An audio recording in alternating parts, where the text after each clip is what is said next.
Hello friends, இன்றைக்கி நம்ம துவரம்பருப்பு சாம்பார் ரொம்ப ஈஸியாக எப்படி செய்கிறதுன்னு பார்க்க போகிறோம். அதுக்கு ஃபஸ்ட்டு தேவையான அளவு துவரம்பருப்பு எடுத்துகிட்டு அதை 2-3 தக்காளியை கட் பண்ணி போட்டுக்கலாம். கட் பண்ணி போட்டு நல்லா வேக வச்சுக்கலாம். இப்போ வேக வச்சதை நல்லா மசிச்சு வச்சுருக்கோம். இதை நம்ம ஒரு பாத்திரத்துக்கு ட்ரான்ஸ்ஃபர் பண்ணி வச்சுருக்கோம். இப்போ இந்த பருப்பை நம்ம தாளிச்சுக்க போகிறோம். இப்போது அதே கடாயை வச்சுக்கலாம். கடாய் நல்லா ஹீட் ஆனதும் 25 ml ஆஃப் ஆயில் சேர்த்துக்கிறோம். ஆயில் நல்லா ஹீட் ஆயிடுச்சு. இப்போ நம்ம கடுகு போட்டுக்கலாம். கடுகு நல்லா பொரியட்டும். கடுகு நல்லா பொரிஞ்சதும் ஒரு ஆனியன் சேர்த்துக்கலாம். கொஞ்சமாக சீரகம், கொஞ்சமாக கறிவேப்பிலை, கொஞ்சமாக வரமிளகாய் சேர்த்துக்கலாம். ஒரு 10 to 15 பல் பூண்டு சேர்த்து நல்லா மிக்ஸ் பண்ணிக்கலாம். பாருங்கள், ஃப்ரை ஆகிட்டுருக்கு. இப்போது நம்ம கட் பண்ணி வச்சுருக்க வெஜிடபிள்ஸ் சேர்த்துக்கலாம்.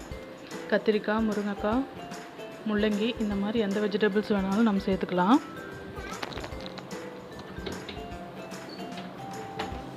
சேர்த்துட்டு கொஞ்சமாக உப்பு சேர்த்துக்கலாம். 1/4 டீஸ்பூன் அளவுக்கு மஞ்சள் சேர்த்துக்கலாம்.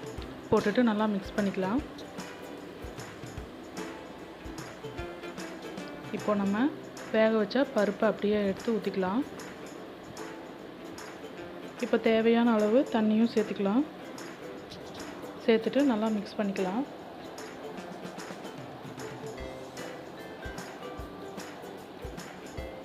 இந்த காய் நல்லா வெந்து வரட்டும். பாருங்கள், காய் நல்லா வெந்துட்டுருக்கு. இப்போது காய் 3/4 பதம் வெந்துருச்சு. இப்போது 1/4 டீஸ்பூன் தனி மிளகாய் தூள், 1 டீஸ்பூன் குழம்பு மிளகாய் தூள் சேர்த்துக்கலாம். சேர்த்துட்டு நல்லா மிக்ஸ் பண்ணிக்கலாம்.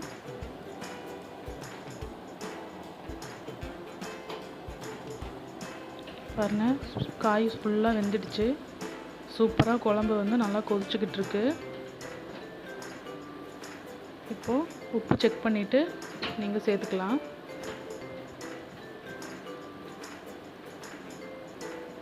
சூப்பரான துவரம்பருப்பு சாம்பார் நம்மளுக்கு ரெடி ஆயிடுச்சு. நீங்களும் வீட்டில் ட்ரை பண்ணி பாருங்கள். இது சூடான சாதத்துக்கும் நல்லாயிருக்கும், இட்லி, தோசை எல்லாத்துக்குமே நல்லாயிருக்கும். இப்போ நம்ம கடைசியாக கொத்தமல்லி இலையை தூவிக்கலாம்.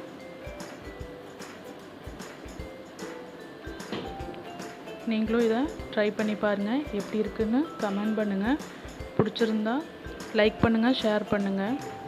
மறக்காமல் சப்ஸ்கிரைப் பண்ணிக்கோங்க. தேங்க்யூ.